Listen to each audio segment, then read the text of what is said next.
Hey, welcome back to Ministry Talks Podcast. Welcome. What's up, everybody? Episode 6. Episode 6. Season 5. That's right. I love where we're at. Going through it. We're moving right now. Right. The direction that we're moving in is, I believe, just we're flowing in order. Mm-hmm. Things are taking place. Yep. How are you feeling?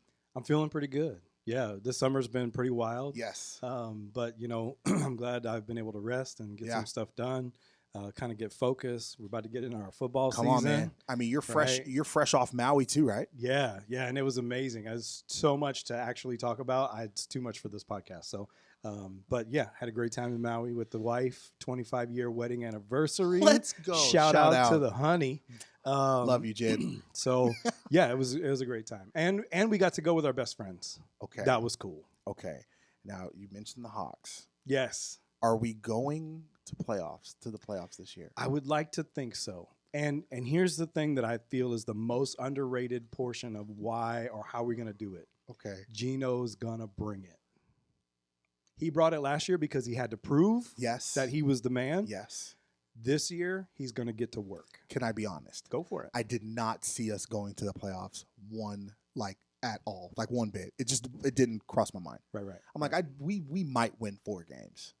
We ripped off, I think, 8, right? Yeah, we did. Yeah. So I was like, yeah, that's pretty cool. That was pretty nice. So my expectation this year is it's still the same. It's still subpar. Yeah, because I'm nervous to say, bro, we're gonna win the division. We might. I mean, depending on how healthy Kyler stays and where the Rams drop, I don't know. Right. Well, the Rams are going to come back in hot, so I don't really think we're going to make it through the division. But that's my opinion. This is a good place to have that opinion.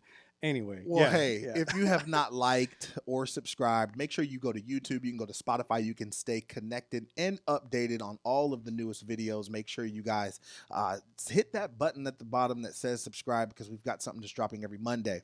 Go to mintalkspodcast@gmail.com. We love hearing from our viewers and our listeners. We got some great content back on one of our discussions. I believe it was this last season. I have to look it up and see, but we had gotten an email. Right. Mm-hmm. So that was great. We love hearing from you. And go to buymeacoffee.com/MinTalksPodcast. All those links are in the bottom in the description. Yes. Well, on this particular episode, we left off and we let it be known that episode 6 was going to be learning the difference between blessings and burdens. Correct. Talk to us, Pastor Wes, about that. So, a blessing. All right. How far back do we want to go?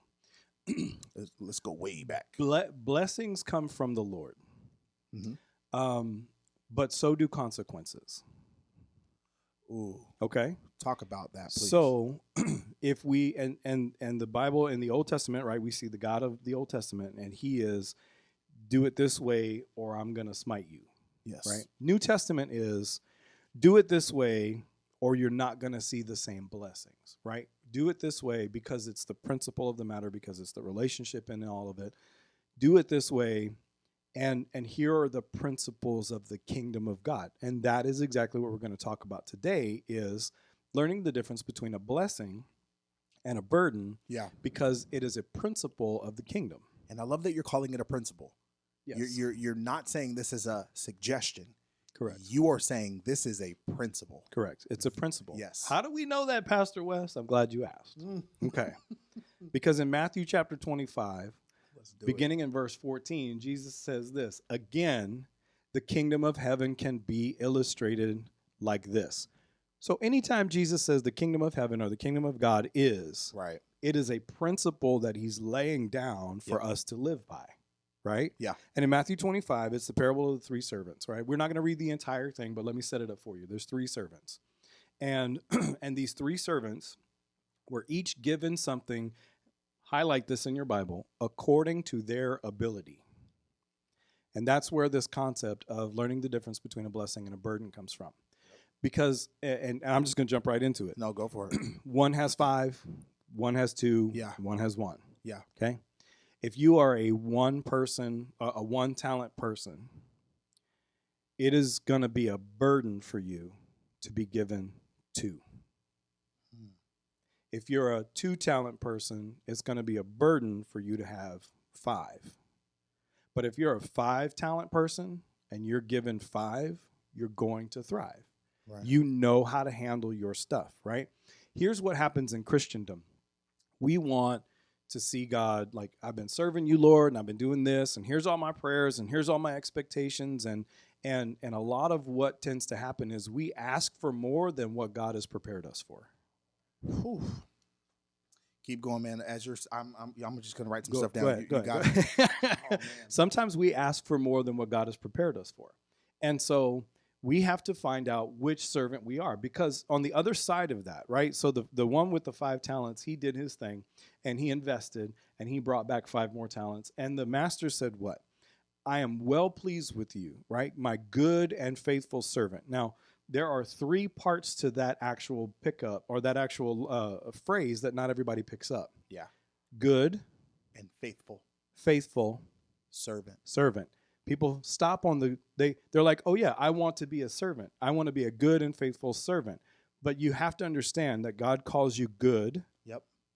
faithful, Yeah. and servant, That's good. which means you have a responsibility. Yeah. So when you're given your responsibility, he's designed you for that. And if you're good with it, if you handle it well, then that is considered a blessing. Agreed. But if you are overdoing things, or you don't do what you have been given properly or correctly, or again, we sometimes ask God for more than what he's actually prepared us for. And why don't we get it? Most of the time it's because he knows that what should be your blessing will ultimately become a burden. So then this is where Luke Correct. speaks on, Go there. if you are faithful with little, you can be trusted with much. Now, okay, and Right. I don't want to paraphrase either. So allow me to read this. And I think we've alluded to this multiple times. Right. But this is what it says in Luke 16:10 through 12. If you're faithful in little things, you will be faithful in large ones. Mm-hmm. But if you're dishonest in little things, you won't be honest with greater responsibilities. Correct. Like, we can just stop there and we can break that down, but I'm not going to. Right. If you are untrustworthy about worldly wealth, who will trust you with the true riches of what? Heaven. Right. And then 12 says, if you're not faithful with other people's things, right? There's a budget that's been given to Isaiah to steward over for our youth ministry and Yes. our young adult ministry. Yep. Mm-hmm. That is not, yes, that is my budget that has been given to me, but it is also somebody else's that I need to steward over. Correct. Meaning that sometimes we can't just do a whole bunch of stuff. We have to be mindful. Right. But then it also says that, why should you be trusted with the things of your own? So what I'm hearing you say, Pastor Wes, Mm-hmm. is that we're asking for so many things, Right. but yet I don't think we're living out Luke 10 through 12. Right. Now, I know, right? I know we're going to take a break in a minute to thank our sponsors, but I got a question for you. Okay.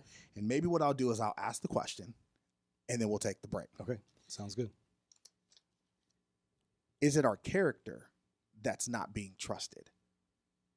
And I guess what I mean by that is can your character be trusted with more? Your desire and your heart's desire is you want more. But can your character match the desire of your heart? If that question is making sense. Yeah, so we're going to take good. a pause really quick and we're going to thank our sponsors.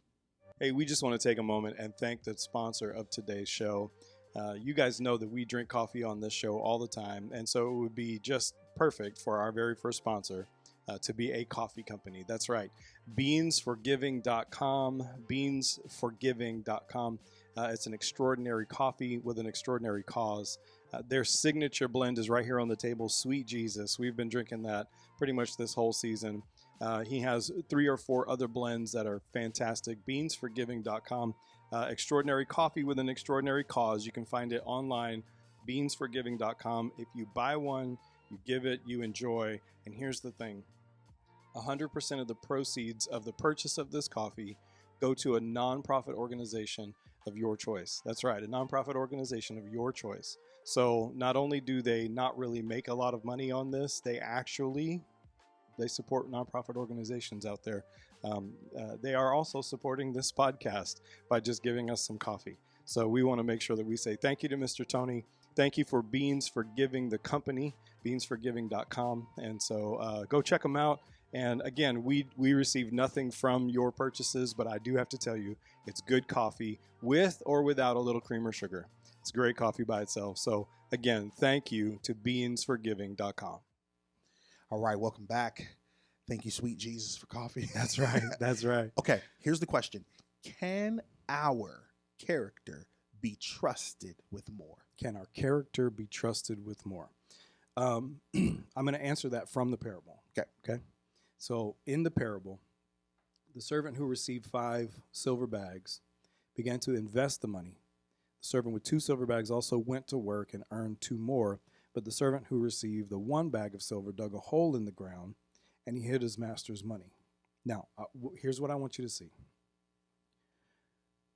In the beginning, the master knows what each person's character is, knows what each person's ability is. And don't miss this. He still gave to the person who only got 1. He knew his character. Dang, dude. He knew his ability. Yeah. But he was giving him the opportunity To produce. exactly To multiply. So then, can our character? What was that question? Can our character be trusted? Be trusted with more. Yeah.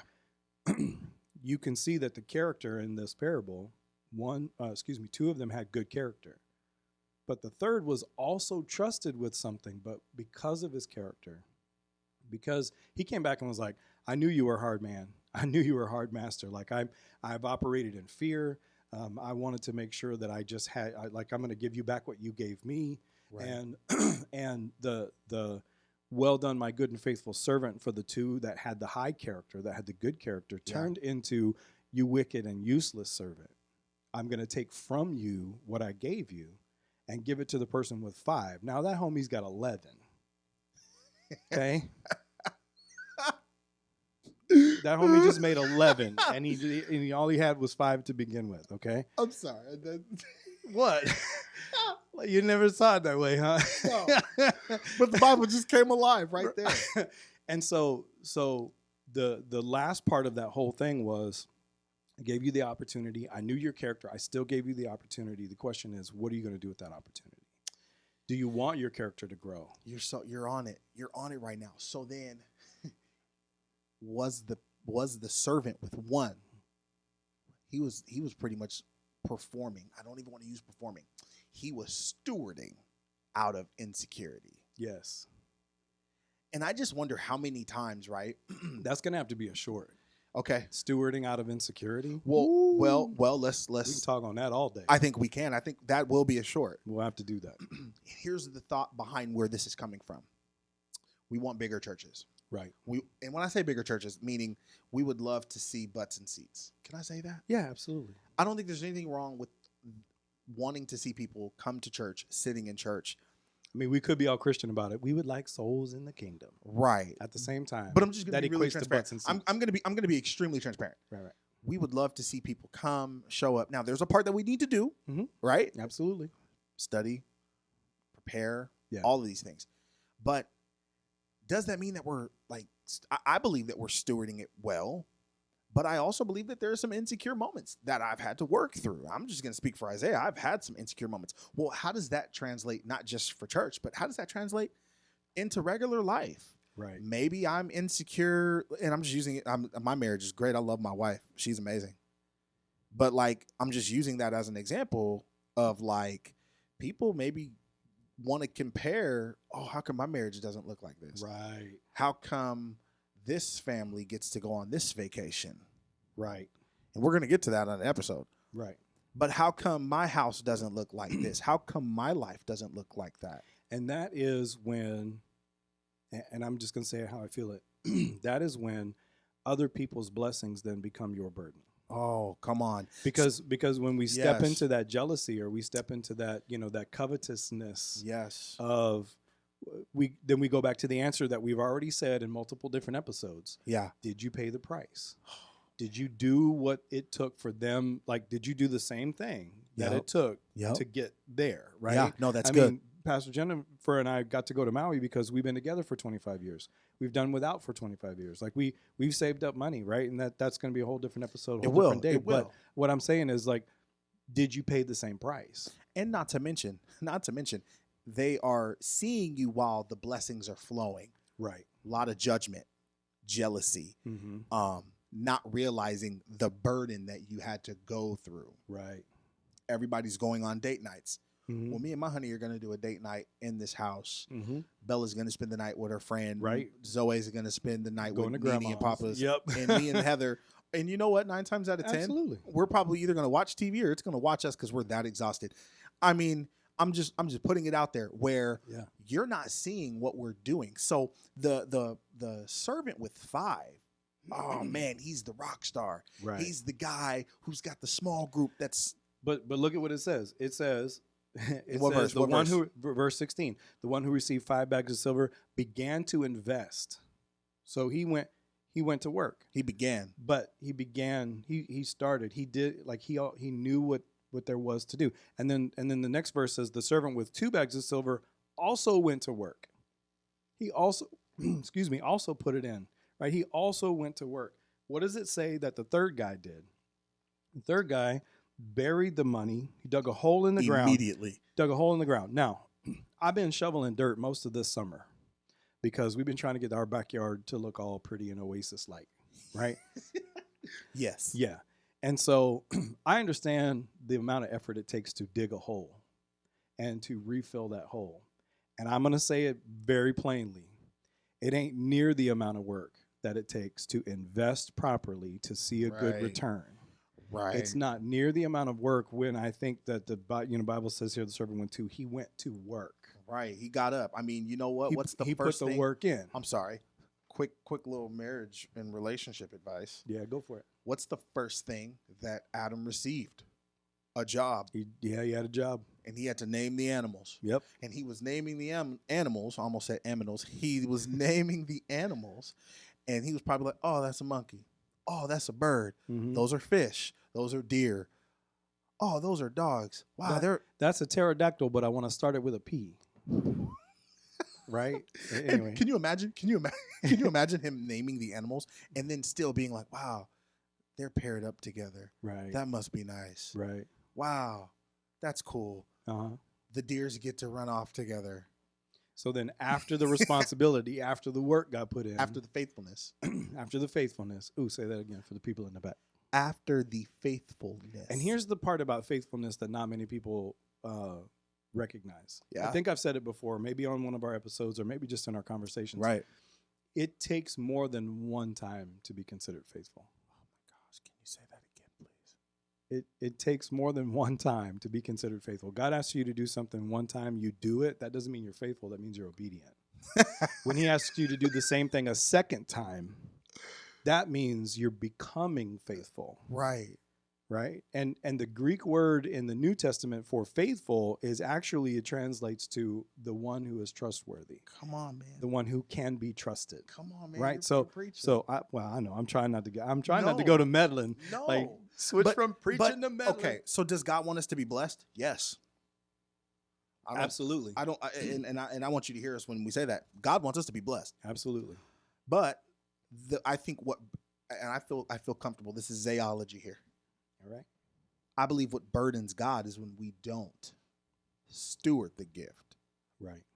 I believe what burdens and grieves God, grieves his heart, is when we're not getting to work and investing. Well, maybe you don't have money to invest in. Maybe you're a small group leader overseeing 5 kids or 5, however many people are in your small group. Well, you know what you can do? You can invest time. Right. You can invest. Hey, you know what? Maybe you don't have money to buy everybody a book. Go to YouVersion Bible app. Start a Bible reading plan. Yep. Get right on there. There's so many different ways that we can be practical and make it applicable to our life. Correct. But we don't. Correct. We want to make excuses. Now, of course, in the parable, we're talking about money, right? It's a bag of silver. It's a talent, right? A bag of silver. Right. I think it was equal to like a week's wage, or I don't know, something like that. Right. I don't remember. But the principle, remember, the whole thing is an underlying principle, is that God has given you according to your ability. Okay, we can't get past that. We can't fly past into the rest of the parable without saying right here, verse 14, right? He called together his servants and entrusted the money with them while he was gone. 15. He gave 5 bags of silver to one, 2 bags to another, and 1 bag of silver to the last, dividing it in proportion to their abilities. And then he left. We cannot read the rest of the parable until we understand that God has designed each of us to handle and to steward certain amounts of, here we go, youth pastor, here we go, mom, you know, who wanted like 12 kids and you wonder why God stopped you at 3. Like, maybe you ain't got the ability to have 12 kids, right? I know a mom from South Texas when I was a young pastor. Okay. She always said, man, I always wanted 12 kids, but God stopped me at 6. I looked at her dead in the eye one day and I said, when each one of those gets married, you're going to have 12 kids. Oh my gosh. She goes, oh, I never thought about it that way. Crazy what happens when perspective changes. And I said, could you handle 12 kids? Like, here's another thing too, and I'm just gonna be honest because I'm just in that mood today. I love it. Can your husband pay for 12 kids? I like y'all got 12 kids money? No. Right. You barely have 6 kids money. But then right. And so according to your ability. So, okay. And then the rest of the parable comes in. So then there and here's another thing. I believe the servant with 1 talent. I'm reading off 2 translations. I got the NLT here and I got the ESV in front of me. Okay. I believe the servant with 1 could have multiplied that to 2. Absolutely. And with him multiplying it to 2 now opens up Luke's, where it's now you're faithful with a little, now you can be trusted with a little bit more. Right. And even Luke talks about the responsibilities. Yeah. So like if you're not faithful with the responsibilities of heaven, how will you even be like if you can't even do things in the world, how can you be trusted with the riches of heaven? Right. So then here's another question, right? I think I wrote this down. Multiplication. Mm-hmm. I think we always get caught up in we got to grow this, we got to grow this, we got to grow this.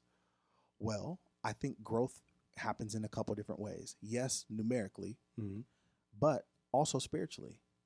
Correct. So right now we're growing spirit. I think this is probably the greatest season of youth ministry that we're in. I'm in year 3. By the time I think this is year 4, it'll be in October. Nice. I really feel like we've got a pace right now of where we're just diving into the word and we're diving into we're taking all that summer camp momentum and we're taking all of that and just diving even deeper in the groups. But multiplication means more than numerics, in my opinion. Right. Isaiah could be wrong, but like you want to figure out why Pastor West and Pastor Jen have 25 years of marriage and it looks amazing. Well, they probably have to go through some crap. You never see a farmer. What is the main component? Fertilizer. Right. It's crap. The flower bed don't look good overnight. You gotta get the weeds out of there. You gotta till that soil, and then you gotta add the manure, and then you gotta plant. Well, and you gotta water, and then here's one of the biggest components people leave out. You gotta wait. Can't force it to grow. I know a preacher one time who preached a couple years ago called "Something in the Waiting." Oh yeah, and I remember preaching that message while waiting for my house, living in an apartment, while the pandemic was right on the beginning. Yeah. But I believe that we have to, so I guess go back to the question. What do you think about multiplication? I think, again, since we're talking about blessings and burdens, right? Knowing the difference between blessings and burdens. I think that if your focus is that you have to see X numbers or you have to see this type of addition or this type of multiplication, like if you are putting your standard, your expectations sitting there, then I think what you're doing is you're turning it into a burden because that's the only thing you're focused on, right? So that's the numbers part. Excuse me. The spiritual part is when you sow seed, some returns 30, 60, and 100-fold. Yep. Right, but it's God who reaps the harvest. Yep. Right. So again, that's by multiplication, right? That is a multiplicative principle. Yes, sir. So yeah, I absolutely think that God is in the multiplying business, but we have to make sure that when we're looking for blessing A, Yeah. and we're looking for multiplication A, Yeah. that we don't stress so much on it when we don't see it, or why is it taking so long, Yeah. or or I didn't think it would look like this, or you got a group of nerds in your in your group and you want the cool kids in your group or whatever, right? Um, or there's more month at the end of your money, or there's more month at the end of your money. I'm sorry, you're on a roll today. Like I told you, I'm I know. I'm on today. I'm not I'm getting laughing reformed. because we just came back from camp and you're talking about the nerds in the group, and I'm just like, I mean, I love our kids, but But if it's not what you're looking for, what you're doing is you're turning the blessing that God's trying to give you into a burden now. and I think sometimes we're calling a burden what somebody else would call a blessing. Absolutely. Are you kidding me? So I know, unfortunately, I know a handful of churches that shut down because of the pandemic. Mhm. We didn't have to. And we didn't have to because of what we're going to talk about in our next episode. But we didn't have to, right? We had some funds left over. We were able to just kind of financially weather that storm, Yes, sir. right? And so, and sometimes, honestly, sometimes my 35, 45 people here in church right now, Yeah. I get frustrated, and I count it as a burden because I want it to be back where it was. Right. But I'm removing what God is trying to do if that's my focus, right? And so, but for the people who had to shut their churches down, what I have would have been a blessing for them. Yeah. See, and I remember mentioning this in another episode. I think it was in this season or the season before, where there's the question of competition in youth ministry or competition in church in general. Where the kids didn't even know it was a competition. Right. Yeah. Your sheep that are showing up because they love you, they love the space, they love what's going on in your space, and they love what's happening. They don't even know that they've entered a competition. Right. No, they're there to be blessed, they're there to be fed, they're there to have friendship, they're there to be led. To them, this is a blessing, and then how dare us turn it into a burden because it's not what we want. And I think we got to check our heart. I think we got to check our motive. So then the question that I have is, when you don't see the blessing because you're turning it into a burden, what are you supposed to do? You need to wait. And I know that you just said it, but I'm going back to a sermon I preached about 3 years ago, something in the waiting, because I believe the posture of how we wait matters. I believe what we do while we wait matters. So, yeah, we're waiting for 500 kids or 500 people to show up in our church service. Right. Well, you know what? Let me just be faithful with the 35 and 45 and 50 that are here. Because the 45 and 50 that are here, that means I need to study my tail off for the 45, 50, just like I would for the 500 or 1,000. Oh, yeah. It's what we do while we wait. It's how we wait. And it's how we sound when we wait. And here's the other end of that principle. The waiting. The continuing to do what God's asked you to do and waiting and just doing it over and over and over again builds what? Character. It makes you faithful. It produces that. It produces that faithfulness that these guys had. Yes. Jesus knew that the one with the 5 was going to go make another 5. But he was faithful in doing it the first time, so he'll be faithful in doing it a second time, and a third time, and a fourth time, right? So that's producing that faithfulness. And that was kind of our heart's cry during the pandemic, and then just right after, sort of post-pandemic, if we can consider being there, was I kept saying, God didn't tell me to do anything else, so I'm just going to be faithful to the last thing he told me to do. I mean, I'm just going to be faithful. I remember having Zoom meetings Yeah. with 6 or 7 young adults, and they showed up faithfully every week. Mm-hmm. And those 6 or 7 young adults became my core leaders. Right. And now we're seeing our young adults jump to 20 to 25.